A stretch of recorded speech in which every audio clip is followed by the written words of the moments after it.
What's up, y'all? I'm out here at the range, as you can see back behind me. Really nice sunny day. I've been out here having some fun doing a couple of tests, and I've got a couple more planned, and this one right here should be a really interesting 9mm test. So we got the jelly contraption out here working hard. We got the chrono and 2 blocks of gel. Now, like I said, I've done a couple of tests in this far block, so it's pretty full. We had a little bit of a piece of one sneak into this front block, but other than that, it's completely clear, so we should have plenty of room to get this one done. Now, like I always mentioned lately, we are going to use my heavy clothing barrier with a layer of denim, layer of fleece, and then 2 layers of a cotton t-shirt material. Now, like I said, we're testing a couple 9mm rounds on this one, and as you can see, both of them are more Underwood. I know I've been on a serious Underwood ammo kick lately, but this stuff just works. I mean, when you find something that just works, I can't remember off the top of my head testing any bad Underwood round. So for this one here, what we got is a couple of 124 grain projectiles, both of them plus P+.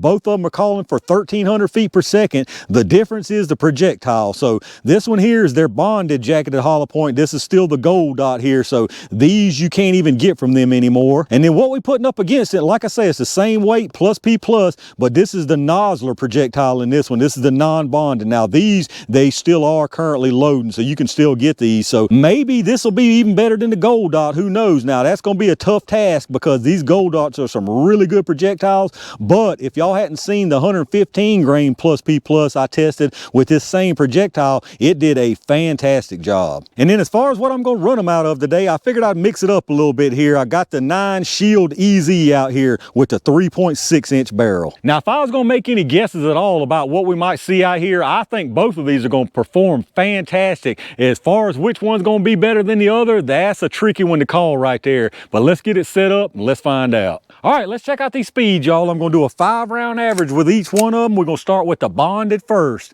Remember, both of these are saying 1,300 on the box. Now, I don't expect we're going to see that out of this barrel length, but interested to see how close we actually get.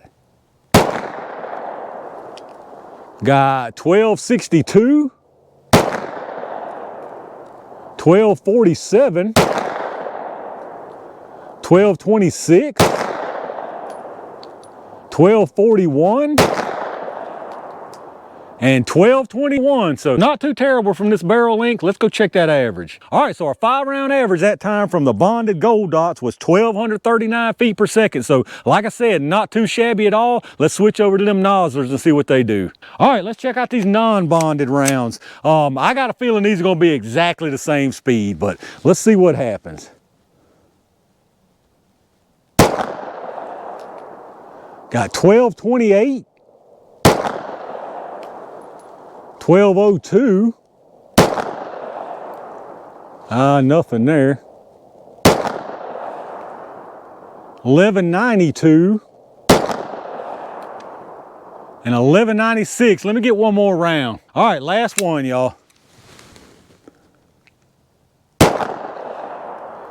All right, that was 1206. So what I can say, that seemed a little bit slower and it seemed a lot more inconsistent than those Gold Dots did. Let's check that average. All right, so our 5-round average that time on those Noslers was 1,204 feet per second. And if y'all remember on them Gold Dots, it was 1,239. So you're talking about 35 feet per second faster from those bonded Gold Dots.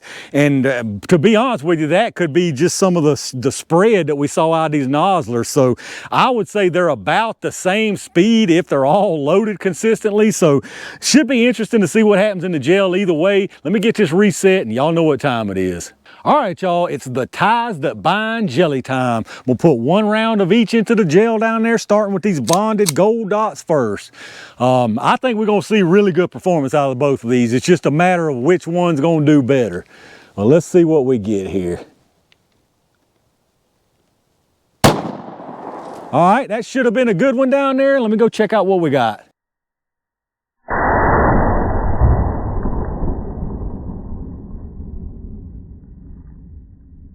All right, y'all, that glare down there is causing me some serious grief as far as getting a good picture for y'all, but I think I got it blocked pretty good. That bonded Gold Dot did fantastic down there. I figured it would, and I figured these will too, so let's see what they do. Honestly, I'd like to see these stop a little bit shorter than those Gold Dots, but let's see what happens.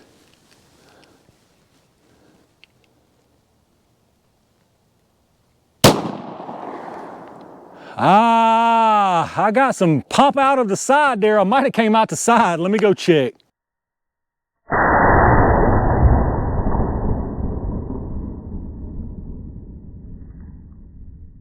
All right, false alarm, y'all. I kept it in the block just fine. It just popped out with so much force, it busted a little piece off my little my foam board back there. But anyway, as you can see down here, both of these things look like they did a fantastic job. We'll start with the first one, the Gold Dot. That's the one on the top here. So came in here, looks like it had started expanding immediately. Nice disruption, really nice wound channel. Carries through this first block and into the second block, maybe about 2.5 to 3 inches. And it's definitely expanded, but it's not expanded nearly as much as I have seen Gold Dots expand in the past. And then of course this one on the bottom here, that's the non-bonded with the Nosler round. Again, it comes in immediate expansion. You can just tell fantastic wound channel and disruption out of this one. This one's definitely a bigger disruption than the Gold Dot was.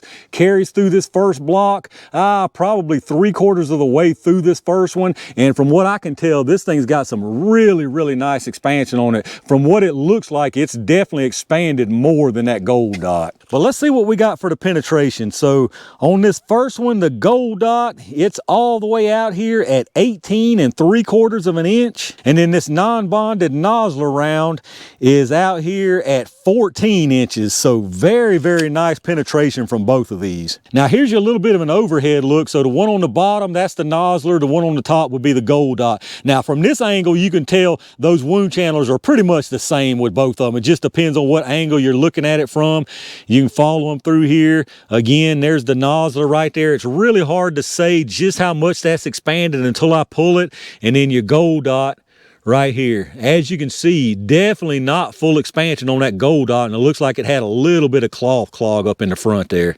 All right, let's check out these projectiles, y'all. So this one right here is the Gold Dot. This one right here is the Nosler. So as you can see, no doubt about it that this Nosler expanded more than the Gold Dot. And you can see there, the Gold Dot's got some of that cloth basically fused to it. I mean, just jammed down in there and basically fused to the lid there. Now, neither one of these did a bad job by any means, but I think it's very plain to see that this Nosler definitely peeled back and expanded more. But let's get some weights on them and see what the difference there is. So obviously, they both started at 124.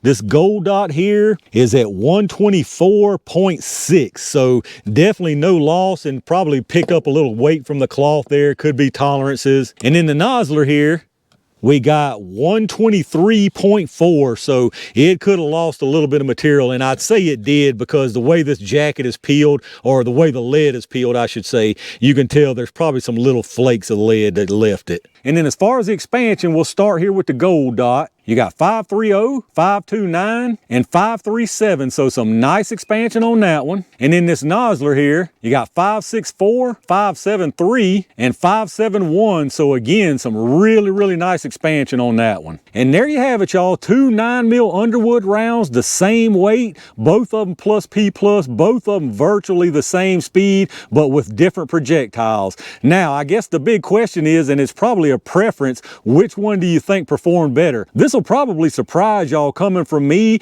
but if I were to choose one of these rounds, I would go with this non-bonded Nosler. You got extra expansion on it. You still got perfect penetration on that thing. Now, the Gold Dot, I wouldn't have a problem carrying either one. Now, I know a lot of people are going to not like the extra penetration that this Gold Dot got, but y'all know me, that doesn't bother me a bit. So either one of these would be perfectly fine with me. But if I had to make a choice between one of these, I have to say I would go with this non-bonded Nosler.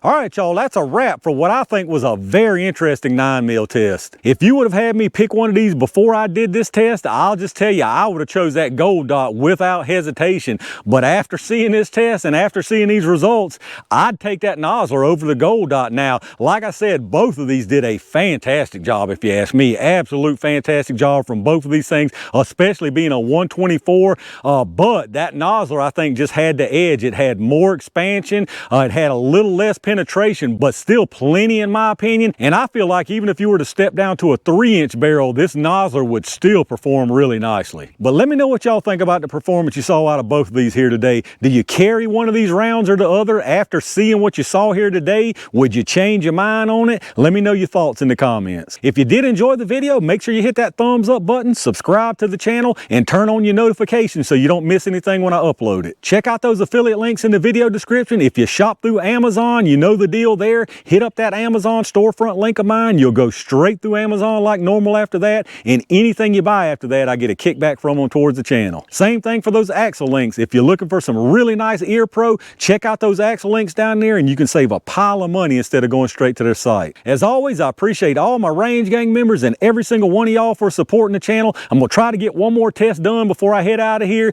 Tons of good stuff headed y'all's way, so be on the lookout. And in the meantime, stay safe, stay prepared, and I'll see you soon.